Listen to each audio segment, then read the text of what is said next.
Hi there, everybody. Welcome to the show. Thanks for joining us. State Senator Joe Griffo is our guest, 47th Senatorial District.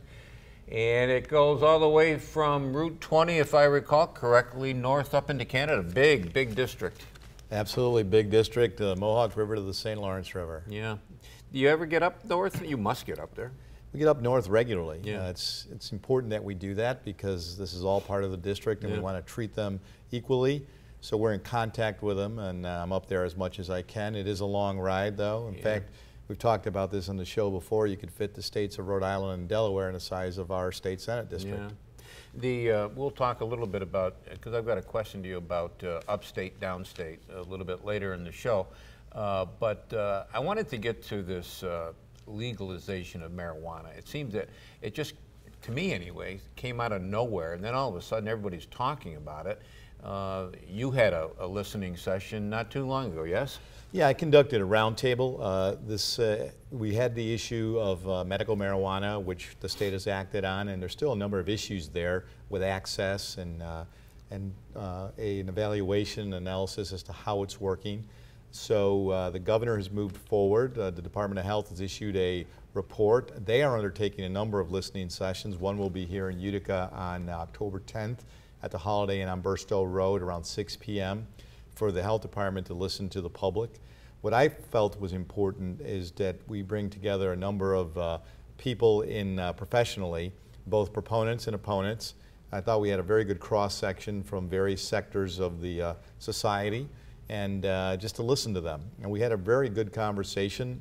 I'm going to keep an open mind at this point in time. I have some concerns and questions, but I also am willing to be open-minded and to listen to individuals from the substance abuse treatment and rehab facilities, law enforcement, whether it's the sheriff or police or the district attorney, also to those who are proponents. The industry is growing. We have one right here in the greater Utica area, Melmed.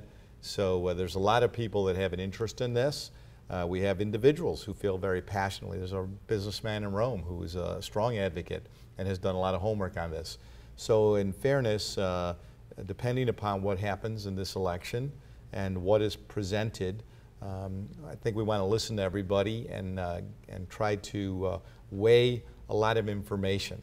You know, the concerns here are we have to look at this from a clinical perspective and its effect on the body. We have to look at it from a public safety perspective. We have to look at it from an economic perspective.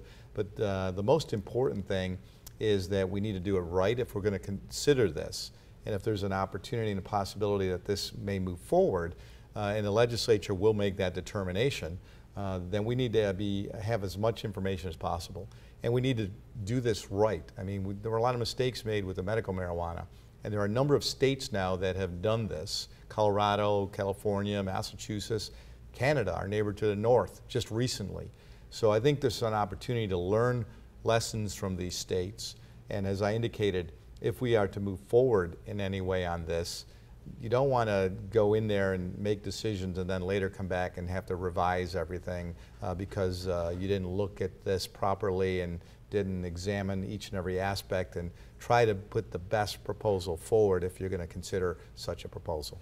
Do you sense that there is a growing momentum in New York State to legalize marijuana? We're talking about recreational marijuana. We are talking about recreational marijuana, and if you look at a lot of the polls that are done, it appears that people seem to be more interested and maybe ready to accept. I wish there was an opportunity to allow the public to have a say on this. I have bills in the legislature that I have introduced that would allow a format of initiative and referendum to allow this type of activity to come before the voter. The only way that can happen currently is if there's a constitutional change. We did that with legalized gaming, where the public ultimately made the determination whether we would allow government gambling in New York State, and they did agree that it should happen. And I think we've seen some problems as a result of that and challenges that exist right now. It's not as it was presented. So we want to make sure we avoid those mistakes. The only other way, so there's no constitutional prohibition on this. There's a penal code prohibition, and that's why the legislature would act on it. So there's not an opportunity for the public to have final say, but their input is going to be very important, and that's why you see listening sessions, and we'll be reaching out to get engage public opinion and get public opinion also. Is this going to be something the legislature goes back into session when? A little after the first of the year? Yeah, I think this year the first date of the legislature, it's always the first Wednesday after the first Monday, so that the state of the state would be given that day, and whoever the governor is at that point in time will establish their agenda for the year, and we'll see whether or not this is put forward as an agenda item.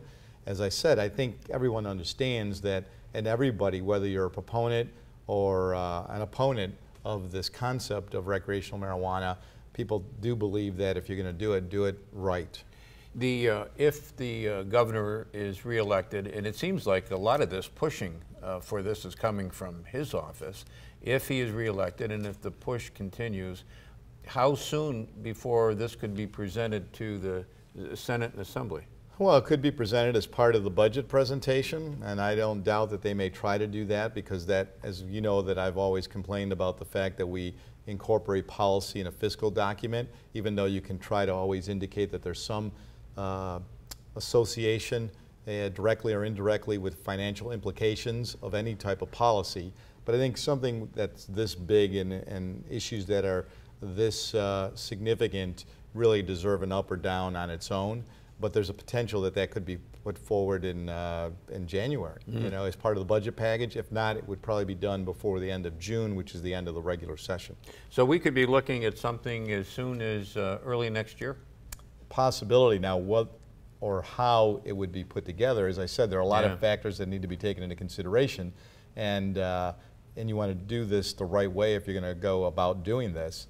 So I don't know what that would mean relative to a timeline or things of that nature right now. So right now, for me, it's fact-finding, it's listening to people, it's trying to get people's opinion, and then we'll see what happens after the first of the year. Speaking of people's opinion, the opinion from people upstate oftentimes is different from the people downstate. When we come back, let's talk a little bit about that upstate, downstate thing in New York State. Senator Joe Griffo is our guest. Short break, right back.